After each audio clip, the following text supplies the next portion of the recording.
여러분 안녕하십니까? 현천병원 김상무 원장입니다. 오늘은 잠만보와 함께 팔꿈치 연골 손상에 대해서 알아보겠습니다. 팔꿈치 연골 손상은 다른 말로 박미석 골연골염이라고 합니다. 연골이 안 좋아지는 거죠. 그래서 연골은 무릎에도 연골이 있고 발목에도 있고 팔꿈치에도 있거든요. 어깨에도 있지만 어깨는 연골 손상이 별로 많이 안 생긴다 그래요. 그런데 팔꿈치나 발목, 무릎은 연골이 중요하거든요. 연골 중에서도 오늘은 조기 발견에 대해서 이야기를 좀 해보고자 해요. 조기 발견. 모든 병은 빨리 발견하는 것이 좋거든요. 그런데 조기 발견이 잘 안 되는 경우가 많아요. 여러 가지 이유가 있거든요.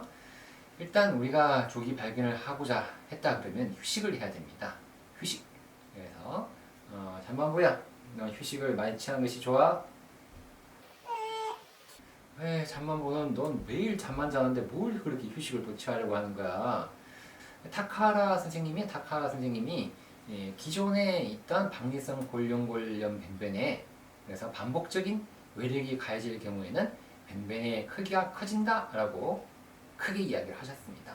그러니까 안 좋은 연골에 또 운동을 하면 또 안 좋아진다, 악화된다. 그래서 팔꿈치에 가해지는 반복적인 자극을 중단하는 것이 중요하다라고 이야기를 했습니다. 그러니까 운동하지 마라. 그 이야기를 좀 유식하게 풀어서 이야기를 하셨죠. 타카하라 선생님이 많은 걸 이야기를 하셨어요. 특히나 삼각협력을 이야기했습니다. 삼각협력, 삼각편대 그러죠. 전투기들 삼각편대 날아다니는 것처럼 삼각협력인데요. 그래서 학교 설득이 중요하다라고 이야기합니다. 환자는 아파서 병원에 왔거든요. 환자랑 그리고 의사는 알고 있어요. 연골이 안 좋다는 거. 하지만 학교 설득이 문제예요. 학교를 어떻게 설득할 것인가? 감독님이나 코치님이랑 같이 공유를 하고 사진을 못 본다 그러면 이야기를 잘 해서 그런 상황을 잘 이해를 시키셔야 됩니다. 그래서 삼각편대, 삼각편대, 삼각형으로 이렇게 그래서 환자 그리고 의사 그 다음에 학교 이런 삼각편대가 중요합니다. 삼각편대에 또 한 가지 더 하자면 의자가 보호자. 그래서 이렇게 삼각편대 내지는 이게 사각편대가 돼야 되죠. 특히 보호자도 중요한데요. 보호자도 이게 너무 조급해하면은 뭐 더 아파진다 그래요. 왜냐하면은 빨리빨리 해야 된다.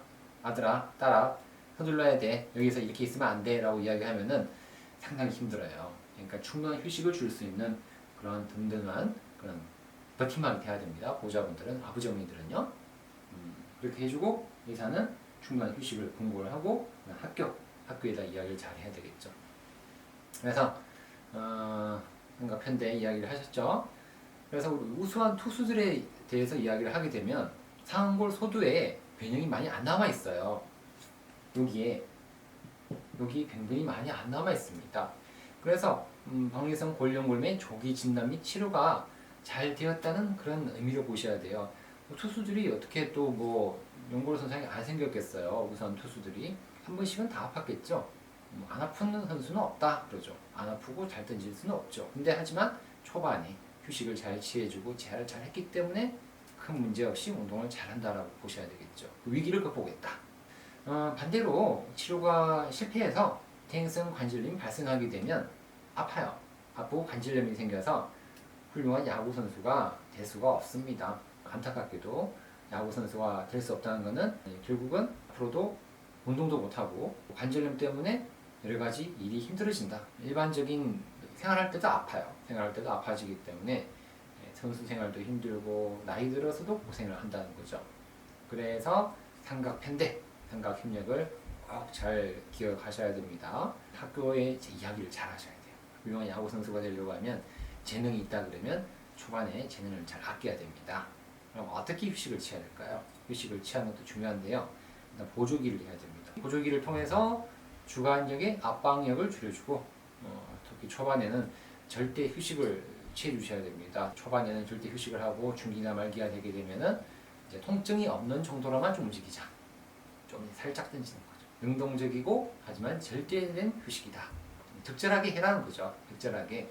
그래서 너무 무리하면 안 돼요. 이 시기는 의사 선생님들이랑 잘 이야기해서 어느 정도까지 던질지 또 재활하는 우리 트레이너나 선생님들이랑 잘 이야기를 하셔서 어떻게 할지를 잘 보셔야 되겠습니다. 초기 단계 박리성 골룡골룡은요, 병기가 진행된 경우보다 비술적 치료에 반응을 잘해요. 암처럼 암도 조기 발견하면 깨끗하잖아요. 그렇듯이 빠른 시일 내에 병을 발견하는 것이 향후 예후에 매우 중요하다고 합니다. 그래서 팔꿈치 아프면요, 빨리 병원 가세요. 빨리 병원 가서 엑스레이 찍고, 또 엑스레이 잘 나타나지 않는다 그러면 CT나 MRI 빨리 찍어가지고 병을 확인해야 돼요. 엑스레이 안 나는 경우 꽤 있어요. 그러면 빨리 MRI 찍어보는 것이 좋아요. 또 마트수라라는 선생님이 마트수라. 초기 단계의 박리성 골룡골룡은 91%에서 보존적 치료로 회복이 된다. 91% 좋아졌다. 보존적 치료로. 하지만 진행된 병변은 50%만이 좋아졌다. 그러니까 뭐 차이가 많이 나요. 40% 차이 나죠. 40%. 그러니까 초기에 잘 발견하면 90% 좋아지고 늦으면 반만 좋아진다. 라는 거죠. 반이면 꽤 커요. 2명 중에 1명이거든요. 1명은 약을 못 한다는 거죠. 그러니까 초기에 발견하면 10명 중에서 9명이 약으로 한다는 거죠. 상당히 큽니다. 미추나가. 안정성이 있는 골편의 50% 이하에서는요, 장기간 관찰해 보니까 불안정하게 됐더라. 라는 거죠. 생각해 보니까 역시 50%가 또 안 좋아졌다. 라는 거죠. 그래서 그 이야기는 골편의 안정성이라는 거죠. 골편이 여기에 연골손상이 생겼어요. 이게 골편인데 이 골편이 얼마만큼 안정성이 있느냐라는 거죠. 장기 투시를 해보니까 안정성 골편도 한 50%에서는 불안정하게 됐더라 라는 것을 이야기를 하셨습니다. 이춘하 선생님이. 타카라 선생님은 그래서 불안정하게 움직이는 골편은 치유가 잘 되지 않는다 라는 거죠. 그래서 골편이 안정성이냐 불안정성이냐 라는 것은 상당히 어려운 문제예요. 이거는 뭐 실제로 우리가 관절을 넣어가지고 이렇게 막 이렇게 찔러가지고 움직이는지 움직이지 않는지를 보지 않는 이상은 잘 모르거든요. 그렇다고 해서 다 수술할 수는 없잖아요. 그래서 잘 모르기 때문에 이런 이야기를 하는 거고, 어쨌든 간에 불안정하게 된 골편은 치율이 낮다라는 거고, 안정성 골편도 50%는 안 좋아질 수 있다라고 이야기를 하죠. 나이입니다. 나이 성장판 이야기하는데요. 치유의 가능성과 나이가 꼭 밀접한 관계가 있는 건 아니에요. 미하라라는 선생님이 소두의 성장판이 열려있는 것은 박리성 골룡골룡의 치유와 상당히 연관관계가 있더라라고 이야기한 거죠. 성장판이 여기 있어요. 이렇게. 이게 소두입니다. 소두. 그래서 성장판이 관계가 있더라라는 걸 이야기를 하는데, 성장판이 열려 있고요. 초기 단계라면 94%에서 치유가 됐더라라고 이야기를 합니다. 이거 94%꽤 커요. 맞죠? 근데 만약 성장판이 닫혀 있으면 73%에서 좋아졌더라라고 합니다. 73%, 71%, 73% 좋아졌더라. 그러니까 결국은 성장판이 열려 있으면 꽤 차이가 많이 나죠. 그렇게 되면 23% 정도 차이가 나면서 우리가 좋아졌더라라는 이야기거든요. 꽤 커요. 23%면. 그러니까 성장판이 열린 어린 학생들은 초기 단계에 발견을 하게 되면 90%에서 좋아졌더라 라는 거고, 나이가 좀 많이 이제 들어서 성장판이 닫혀버리게 되면 고등학교 뭐 2학년, 3학년 돼서 닫혀버리게 되고 연골손상이 있으면 초기 단계라 하더라도 30%는 안 좋아지고 70%만 좋아진다 라는 거죠. 그래서 꼭 관계는 없지만 그래도 어린 나이에 조기 발견하면 결과가 좋더라 라는 거죠. 특히 중학생들이 많이 와요. 중학생들은 적절하게 초반에 진행되기 전에 오셔야 됩니다. 꼭 기억하세요. 아버지 어머니 꼭 기억하셔야 돼요. 아프다 그러면은 조금 더 참아봐라 하지 말고 빨리 병원에 데리고 가야 됩니다.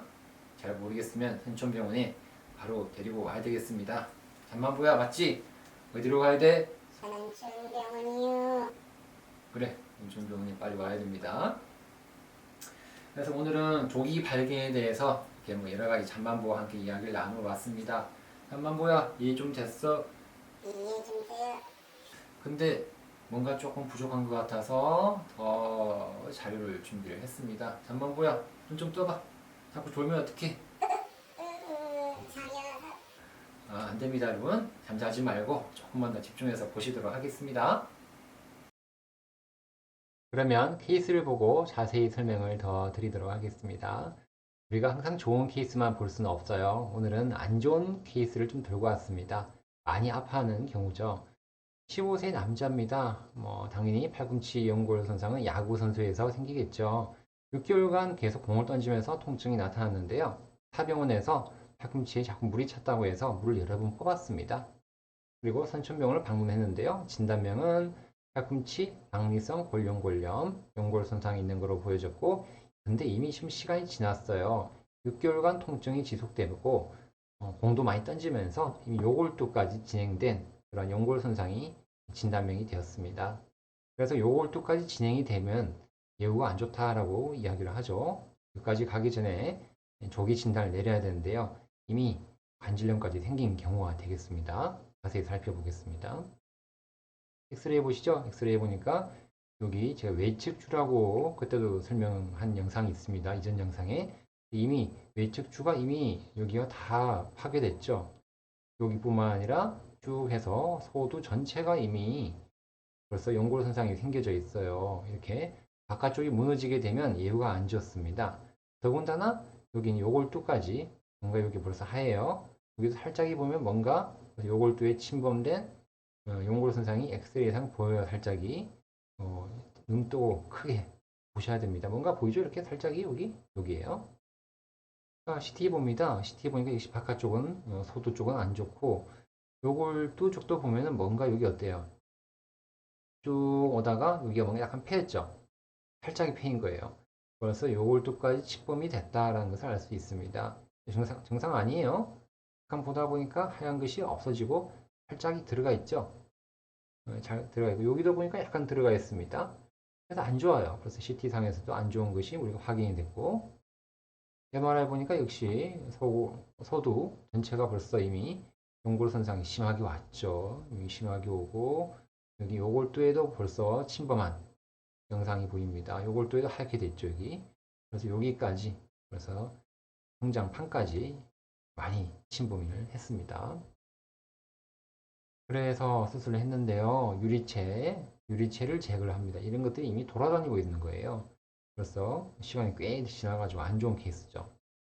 연골 손상이 보이죠? 소두에 연골 손상이 보이고 요골두에도 이미 흰 게 보이죠? 엑스레이랑 CT 본 거랑 똑같죠? 엑스레이 보시면 제가 여기 살짝이 보인다 그랬잖아요. 요거. CT상에서 약간 패인 부분, 이 부분이 실제로 보면 이 부분이 된다는 거죠. 이미 이렇게 가면 안 돼요. 이전에 왔어야 되는데 이미 6개월간 너무 방치하면서 공을 너무 열심히 던졌지 않나? 라는 거죠. 이미 안 좋습니다. 그래서 보니까 이미 요골두가 이미 가까이서 보니까 다 패였죠. 벌써 안 좋아요. 벌써 안 좋고 위도 안 좋고 밑에도 안 좋고 참 이게 15세 나이인데 이렇게 되면 참 마음이 아픕니다. 마음이 아프고 어떻게 해요? 일단은 연골 변년 절제술을 해야 되겠죠. 그래서 일단 이렇게 안 좋은 부위는 다 제거합니다. 먼저 유리체를 제거하고 연골 손상이 있는 부위를 일단 정리를 좀 해요. 이런 것들을 다 드러내야 돼요. 어쩔 수 없이. 이것이 있으면 재생이 안 되거든요. 어쩔 수 없이 안 좋은 부위를 제거를 하는데 범위가 넓은 게 문제예요. 이렇게 범위가 넓다는 게 문제죠. 있는 절제술을 합니다. 일단 뭐 깨끗하게 했으니까 그 다음에는 구멍 뚫어주는 미세 청궁술까지 구멍을 뽕뽕뽕뽕 뚫어서 골수세포가 나오게끔 재생을 도와주게 됩니다. 물이 찬 게 보이죠? 물 찬 게 이렇게 꾹 차 있어요. 이렇게 많이. 사실은 이렇게 물 찬 것까지 되면은 이미 퇴행성 관절염이 많이 진행됐다라고 이야기하죠. 우리 나이 많은 어르신들 보면 어때요? 무릎에 물 찼다, 뭐 발목에 물 찼다 하듯이 이렇게 이미 물이 찬 거예요. 이때까지 어떻게 가만히 있었을까요? 조기 진단을 하고 치료를 빨리 받아야 되는데요. 그래서 연골 떼낸 것들 보니까 여기 유리체랑 같이 있죠? 연골 떨어진 큰 덩어리들이 여러 가지가 보입니다. 이렇게만 보더라도 이미 보세요. 크기가 이게 벌써 1.7cm 되죠? 2cm 되죠? 다 합치면 거의 뭐 3cm가 돼요. 상당히 안 좋아요. 수술하고는 우리가 엑스레이는 좀 깨끗하죠. 여기 연골 손상 부위가 다 제거됐으니까 깨끗해 보이는데 여기서 그대로 재생이 돼서 회복이 되면 되는데 이미 관절염이 진행이 됐으니까 6개월째입니다. 왼쪽은 수술하고 찍은 엑스레이, 여기는 6개월째예요. 6개월째 보니까 뭔가 벌써 또 안 좋아지기 시작하죠. 또 서서히 나빠지는 거예요. 여기서까지 해서 좋아지면 되는데 다시 나빠지더라. 그래서 꼭 연골 손상 부위가 다 좋아지지 않습니다. 이미 관절염이 진행된 경우는 수술을 하더라도 나빠질 가능성이 높다는 거죠. 이렇게 안 좋아졌다는 거죠. 그래서 참 마음이 아픕니다. 이렇게 되면 퇴행성 관절염이 진행된 것이 CT상에서 더 명확하게 보이죠. 여기 보니까 벌써 여기 어때요? 뭔가 요골도도 안 좋고 보도 쪽도 많이 이렇게 침범해서 파괴된 모습을 보이고요. 엑스레이 보니까 마지막 엑스레이인데요. 보니까 많이 안 좋아요. 요골도가 더 안 좋아졌죠. 처음보다는 더 안 좋아지고 보도도 안 좋고 뭔가 재생이 되는 흔적이 보이지 않고 관절 간격도 좁아졌어요 이미. 이렇게 되니까 참 야구는 당연히 못할 거로 예상이 되죠. 야구는 못하지만은 앞으로가 문제죠. 야구도 못하지만 앞으로도 퇴행성 관절염으로 팔꿈치가 계속 아프다는 게 참 그것이 가슴 아픈 일입니다. 그래서 꼭 부모님들은 꼭 팔꿈치가 아프면은 이렇게까지 방치하면 안 돼요. 요골도까지 침범하도록 놔두면 안 되고 야구 선수의 생명을 생각한다 그러면 빨리빨리 와서 병원에서 진단을 받아야 되고 그 다음에 치료를 적시에 잘 받는 것이 가장 중요하겠습니다. 퇴행성 관절염이 쭉 있죠. CT, 3D CT까지 찍어보니까 이게 안 좋은 것들이 다 보이고 있습니다. 자, 영상 보고 나니까 많이 이해가 되셨습니까? 잠만보야, 이해가 많이 됐어? 네, 정말 많이 됐어요. 오늘도 좋아요. 맞아요. 오늘도 좋았습니다. 그렇다 그러면 좋아요와 구독은 꼭 눌러주신 거 잊지 마세요. 오늘도 팔꿈치 연골 손상으로 고생하시는 분들, 학생들, 특히 야구 선수들, 그리고 장든지기 선수들, 농구, 테니스 다 마찬가지예요. 빨리빨리 조기 발견하시기 바랍니다. 특히 아빠 엄마가 중요합니다. 아버지 어머니 잘 듣고 계셨죠? 예. 오늘도 건강하고 행복한 하루 되십시오. 안녕히 계십시오.